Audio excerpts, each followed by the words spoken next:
Après 15 années passées à étudier les comportements humains en tant que psychologue, j'ai découvert quelque chose qui m'a profondément marqué. Les mensonges ne viennent pas forcément de parfaits inconnus, mais souvent de personnes en qui nous avons une confiance aveugle. Votre meilleur ami, votre partenaire, votre collègue de travail, tous peuvent vous mentir sans que vous vous en rendiez compte. La vérité, c'est que nous sommes tous des détecteurs de mensonges défaillants. Et aujourd'hui, je vais vous révéler les 7 signaux que j'ai identifiés pour repérer instantanément quand quelqu'un vous ment. Restez jusqu'à la fin car le dernier signal va complètement changer votre façon de percevoir vos relations. Le premier signal que j'ai remarqué lors de mes consultations concerne le langage corporel. Quand une personne vous ment, son corps trahit automatiquement son inconscient en adoptant une position de fuite. J'ai observé cette réaction chez des centaines de patients. Leur corps se détourne littéralement de moi quand ils évitent de révéler la vérité. Cette micro-rotation corporelle de quelques degrés seulement peut sembler anodine, mais elle révèle un mécanisme de défense primitif. L'être humain cherche instinctivement à créer une distance physique avec ce qui le met mal à l'aise, y compris avec ses propres mensonges.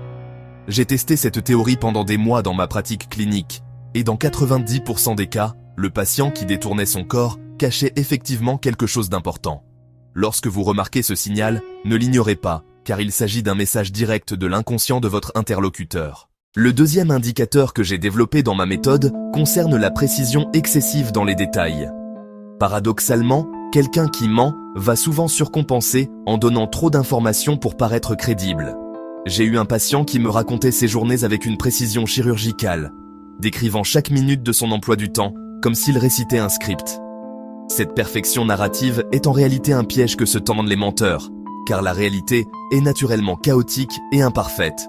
Quand quelqu'un vous raconte une histoire qui semble trop bien construite, avec des détails qui s'emboîtent parfaitement, méfiez-vous. La vie réelle est pleine d'incohérences, d'oublis, d'approximations, et une narration trop lisse révèle souvent une fabrication. J'ai appris à mes patients à reconnaître cette tendance chez leurs proches, et les résultats ont été révélateurs. Abonnez-vous maintenant et activez la cloche pour ne manquer aucun de mes conseils psychologiques, car ensemble, nous allons décrypter les mystères du comportement humain et vous donner les outils pour protéger votre bien-être émotionnel. Le troisième signal que j'ai identifié est la tendance à transformer les sujets sérieux en plaisanterie. L'humour devient alors un bouclier psychologique pour éviter d'affronter des vérités dérangeantes. J'ai constaté ce phénomène chez de nombreux couples en thérapie, où l'un des partenaires utilisait systématiquement l'humour pour désamorcer les conversations importantes. Cette stratégie d'évitement révèle une immaturité émotionnelle et souvent la peur de révéler quelque chose de compromettant. Quand vous abordez un sujet grave et que votre interlocuteur répond par des blagues ou des commentaires légers, il vous signale indirectement qu'il refuse d'entrer dans une discussion authentique. J'ai développé une technique simple pour contrer cette tactique. Il suffit de redemander sérieusement pourquoi cette situation lui semble amusante. Cette question directe force généralement la personne à abandonner son masque humoristique et à révéler ce qu'elle cache vraiment. Le quatrième indicateur concerne les réactions défensives, disproportionnées face à des questions innocentes.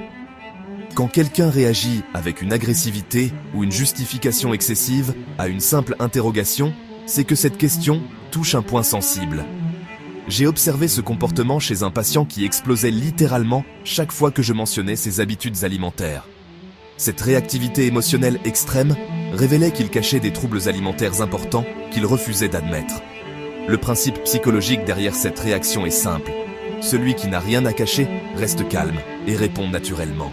Mais celui qui dissimule quelque chose perçoit chaque question comme une menace potentielle à son secret. J'ai appris à mes patients à reconnaître ce signal chez leurs proches, car il indique souvent des problèmes plus profonds qu'une simple gêne passagère. Le cinquième signal que j'ai développé concerne l'art de l'évitement par la diversion. Certaines personnes maîtrisent parfaitement l'art de changer de sujet quand la conversation devient trop précise ou inconfortable. J'ai eu affaire à des patients qui pouvaient passer d'un sujet grave à une anecdote totalement différente avec une fluidité déconcertante. Cette technique de diversion révèle une intelligence émotionnelle utilisée à mauvais escient pour échapper à la responsabilité. Quand quelqu'un refuse systématiquement d'approfondir certains sujets en vous emmenant ailleurs, il vous dit indirectement qu'il y a quelque chose qu'il ne veut pas que vous découvriez. J'ai développé une méthode pour contrer cette stratégie. Il faut simplement ramener poliment mais fermement la conversation sur le sujet initial. Cette persistance bienveillante révèle généralement si la personne est prête à être honnête ou si elle préfère maintenir ses secrets. Le sixième indicateur que j'ai affiné au fil des années concerne l'utilisation du flou artistique dans les réponses. Quand vous demandez des informations précises et que votre interlocuteur vous répond avec des généralités vagues, c'est un signal d'alarme majeur. J'ai rencontré des patients qui étaient capables de parler pendant des heures sans jamais donner une seule information concrète vérifiable. Cette technique de camouflage verbal permet de donner l'illusion de la transparence, tout en gardant tous les détails importants secrets. Les personnes honnêtes n'ont aucun mal à donner des informations précises quand on leur demande, car elles n'ont rien à protéger. Mais celles qui mentent utilisent le flou comme une zone de sécurité où elles peuvent naviguer sans risquer d'être confrontées à des contradictions. J'ai enseigné à mes patients une technique simple pour percer cette défense. Il faut redemander poliment, mais spécifiquement les détails manquants, jusqu'à obtenir une réponse claire. Le septième et dernier signal que j'ai découvert est sans doute le plus révélateur de tous. Il s'agit de l'incapacité à maintenir un contact visuel naturel pendant les moments cruciaux de la conversation. Contrairement à ce que beaucoup pensent, ce n'est pas le fait de détourner le regard qui trahit le mensonge, mais plutôt l'alternance étrange entre un contact visuel trop intense et des moments d'évitement total. J'ai observé ce phénomène chez des centaines de personnes, et j'ai réalisé que les menteurs surcompensent souvent en vous fixant trop intensément pour prouver leur sincérité. Puis, quand arrive le moment de la révélation importante, ils détournent instinctivement le regard, car ils ne peuvent pas soutenir vos yeux en mentant. Cette danse oculaire révèle le conflit intérieur entre le désir de paraître honnête et l'impossibilité de maintenir cette façade au moment critique. J'ai développé ma capacité à détecter ces micro-changements dans le comportement visuel, et cela m'a permis d'aider de nombreux patients à identifier les mensonges dans leurs relations. Au cours de mes années de pratique, j'ai réalisé que détecter les mensonges n'est pas seulement une question de technique, mais aussi de courage personnel. Il faut être prêt à affronter des vérités dérangeantes et à remettre en question nos propres illusions sur les personnes que nous aimons. J'ai vu trop de patients souffrir en silence parce qu'ils préféraient ignorer les signaux évidents plutôt que de confronter la réalité. Mais j'ai aussi été témoin de transformations extraordinaires quand ces mêmes personnes ont trouvé le courage de faire face à la vérité. La capacité à identifier les mensonges vous protège non seulement des manipulations, mais elle vous permet aussi de construire des relations plus authentiques et plus solides. Car au final, la vérité, même douloureuse, est toujours préférable à l'illusion confortable, mais destructrice. Pour approfondir votre compréhension de ces mécanismes, je vais maintenant partager avec vous des techniques avancées que j'ai développées au fil de mes consultations. La première méthode que j'enseigne à mes patients s'appelle la technique de l'ancrage émotionnel. Cette approche consiste à observer attentivement l'état émotionnel de base de votre interlocuteur avant d'aborder des sujets potentiellement sensibles.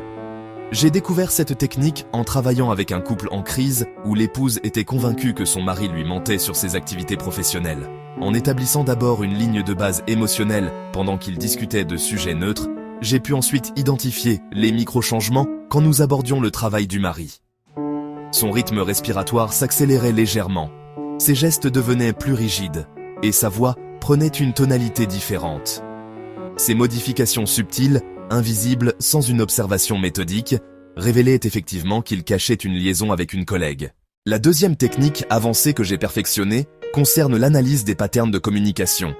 Chaque personne a sa propre façon de structurer ses phrases, d'utiliser certains mots et de rythmer son discours quand elle dit la vérité. J'ai passé des années à étudier ces empreintes verbales uniques, et j'ai découvert que les menteurs sortent systématiquement de leurs patterns habituels.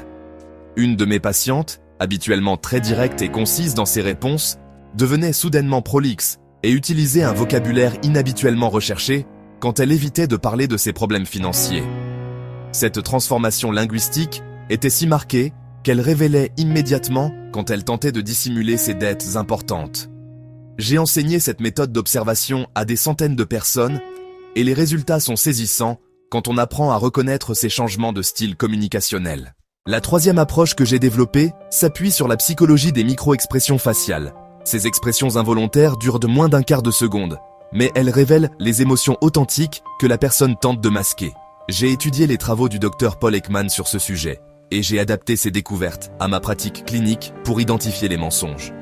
Quand quelqu'un vous ment, son visage peut brièvement exprimer de la culpabilité, de la peur ou du mépris avant qu'il ne reprenne le contrôle de son expression. J'ai eu un patient qui souriait constamment en me parlant de sa relation amoureuse, mais ses micro-expressions révélaient des éclairs de tristesse et de colère. Ces signaux contradictoires m'ont permis de découvrir qu'ils subissaient en réalité des violences psychologiques qu'ils n'osaient pas avouer. L'entraînement à la détection de ces micro-expressions demande de la pratique, mais une fois maîtrisé, cet outil devient redoutablement efficace. J'ai également développé ce que j'appelle la méthode de validation croisée, inspirée des techniques d'enquête criminalistique. Cette approche consiste à poser la même question de manière différente et à des moments espacés pour vérifier la cohérence des réponses. Les personnes qui disent la vérité donneront naturellement des réponses cohérentes, même si les détails peuvent varier légèrement selon leur perspective du moment. Mais les menteurs ont tendance à embellir ou à modifier leur version des faits à chaque nouvelle formulation de la question. J'ai utilisé cette technique avec un adolescent qui prétendait avoir des difficultés scolaires à cause de problèmes de concentration. En posant des questions sur sa scolarité sous différents angles et à différents moments de nos séances, j'ai découvert qu'il mentait sur ses notes pour cacher qu'il séchait régulièrement les cours. Les incohérences dans ses explications ont révélé la véritable nature de ses difficultés, ce qui m'a permis de l'aider plus efficacement. Une autre dimension cruciale que j'ai explorée concerne l'impact des nouvelles technologies sur nos habitudes de mensonge. Les réseaux sociaux et la communication numérique ont créé de nouveaux espaces où les mensonges peuvent proliférer plus facilement. J'ai observé que les personnes qui mentent fréquemment dans leurs interactions digitales développent une aisance particulière pour mentir également dans la vie réelle. Cette contamination entre les sphères virtuelles et réelles crée des profils de menteurs plus sophistiqués et plus difficiles à détecter. J'ai travaillé avec des couples où l'un des partenaires entretenait des relations secrètes via les applications de rencontres. Ces personnes avaient développé une capacité à compartimenter leurs mensonges avec une efficacité troublante. Elles pouvaient mentir avec un naturel déconcertant sur leurs activités en ligne, tout en maintenant une façade de sincérité dans leurs relations principales. L'aspect neurologique du mensonge est également fascinant et révèle des mécanismes que j'ai appris à identifier. Quand une personne ment, son cerveau doit travailler plus intensément pour construire et maintenir sa version falsifiée des faits. Cette surcharge cognitive se manifeste par des signes physiques subtils mais détectables pour un œil exercé. J'ai remarqué que les menteurs clignent souvent plus fréquemment des yeux, ont tendance à toucher leur visage ou leurs cheveux, et peuvent présenter une légère transpiration même dans un environnement frais. Ces manifestations physiologiques involontaires trahissent l'effort mental supplémentaire nécessaire pour maintenir le mensonge. J'ai eu un patient qui développait systématiquement une rougeur au niveau du cou quand il évitait de parler de ses addictions. Cette réaction vasculaire était si prévisible qu'elle est devenue un indicateur fiable pour identifier quand il rechutait dans ses comportements destructeurs. La dimension culturelle du mensonge est un autre aspect que j'ai étudié en profondeur dans ma pratique. Différentes cultures ont des codes sociaux distincts concernant ce qui est considéré comme acceptable de dissimuler ou d'embellir. J'ai travaillé avec des familles d'origines diverses et j'ai appris à adapter ma détection des mensonges selon les contextes culturels. Dans certaines cultures, éviter de contrarier ses parents en cachant certaines vérités est considéré comme respectueux plutôt que malhonnête. Cette nuance culturelle complexifie l'identification des mensonges, car il faut distinguer les omissions bienveillantes des tromperies malveillantes. J'ai développé une grille d'analyse qui prend en compte ces facteurs culturels pour éviter les malentendus et les jugements erronés. L'impact psychologique des mensonges répétés sur celui qui les profère est également révélateur. J'ai observé que les menteurs chroniques développent progressivement une forme de détachement émotionnel par rapport à la vérité. Cette désensibilisation leur permet de mentir avec de moins en moins d'inconfort, mais elle crée aussi une forme d'isolement psychologique profond. J'ai suivi des patients qui avaient menti si longtemps qu'ils avaient perdu la capacité de distinguer clairement la réalité de leur fabrication. Cette confusion entre vérité et mensonge devient alors un problème thérapeutique majeur qui nécessite un travail de reconstruction identitaire. Ces cas extrêmes m'ont appris l'importance de détecter et d'adresser les mensonges avant qu'ils ne deviennent pathologiques. La dynamique familiale joue également un rôle crucial dans le développement des patterns de mensonges. J'ai constaté que les enfants qui grandissent dans des environnements où le mensonge est toléré ou même encouragé développent des capacités de tromperie plus sophistiquées.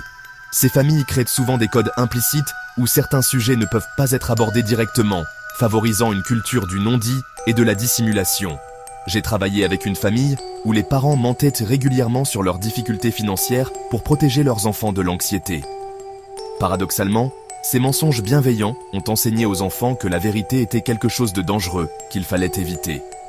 Ces dynamiques familiales complexes nécessitent une approche thérapeutique globale pour briser les cycles de tromperie intergénérationnels. L'influence des traumatismes passés sur les comportements de mensonges est un domaine que j'ai particulièrement étudié.